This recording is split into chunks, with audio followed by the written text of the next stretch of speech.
حیدرآباد اور کراچی کی آبادی میں اس مردم شماری جو MKM کے مطالبے پر ہو رہی ہے اس کے بعد صرف 29 لاکھ کا فرق رہ گیا ہے۔ اس مردم شماری میں کراچی کی آبادی 20 لاکھ کم ہو گئی ہے پچھلی 2017 کی مردم شماری سے۔ MKM کی لیڈرشپ کے اوپر کراچی کے لوگ جو ہیں ان کو اس کا احتساب کرنا چاہیے۔ MKM کے 5-6 وزیر بک بھی جائیں تو اب اس کا فرق نہیں پڑتا۔ کراچی عمران خان کا شہر تھا، سندھ عمران خان کا ہے۔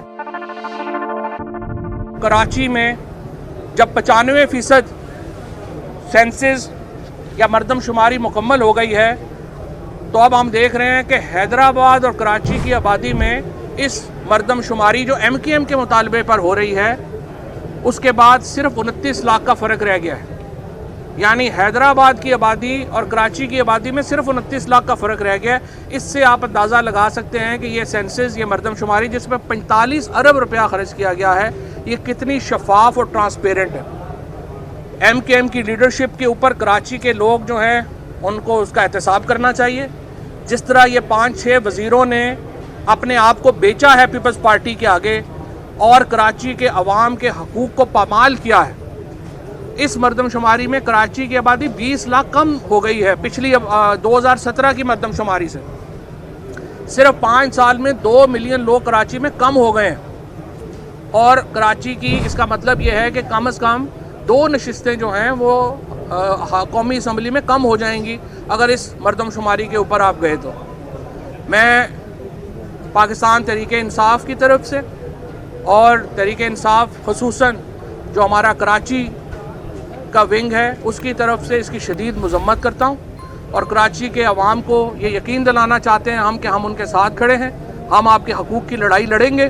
MKM کے 5-6 وزیر بک بھی جائیں تو اب اس کا فرق نہیں پڑتا۔ یہ جو بکے ہوئے ہیں ان کی کوئی آواز کی حیثیت نہیں ہے۔ انشاءاللہ عمران خان کا کراچی عمران خان کا شہر تھا۔ ٹائمز آف کراچی سے جڑے رہنے کے لیے ہمارا چینل سبسکرائب کریں۔ ہماری ویڈیوز کو سب سے پہلے دیکھنے اور باخبر رہنے کے لیے بیل آئیکن پر کلک کرنا نہ بھولیں۔ سندھ عمران خان کا ہے، اور ہم ایک وفاقی پارٹی کی حیثیت سے تمام اکائیوں کی اور تمام شہروں کے حقوق کی حفاظت کریں گے انشاءاللہ۔ 2 ہی صورتیں ہیں، یا تو الیکشن ہوں گے یا وزیر اعظم اور کابینہ گھر جائے گی، اور اگر گھر نہیں جاتی تو پھر تیسرا صرف یہ ہے کہ سپریم کورٹ بطور ادارہ ختم ہو جائے گا۔ Supreme court will cease to exist as an institution اگر اپنے احکامات پہ عمل درآمد نہیں کرا سکتی۔ تو پھر تو دیکھیں نا، ابھی بھی آپ دیکھیں کیا حالات ہیں۔ ہمارے کئی لوگ جو ہیں وہ اس لیے پری ریسٹ بیل میں نہیں گئے کہ ہم بیل کرا کے نکلیں گے کسی اور پرچے میں پکڑ لیں گے۔ یہ جو نیچے جو ہماری ماتحت عدالتیں ہیں ان میں پہلے یہ ہو گیا ہے کہ لوگوں کا اعتماد ختم ہو گیا ہے۔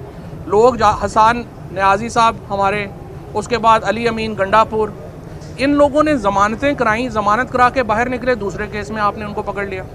عدالتوں کے حکم کے اوپر، ماتحت عدالتوں کے حکم کے اوپر تو عمل ہی نہیں ہو رہے۔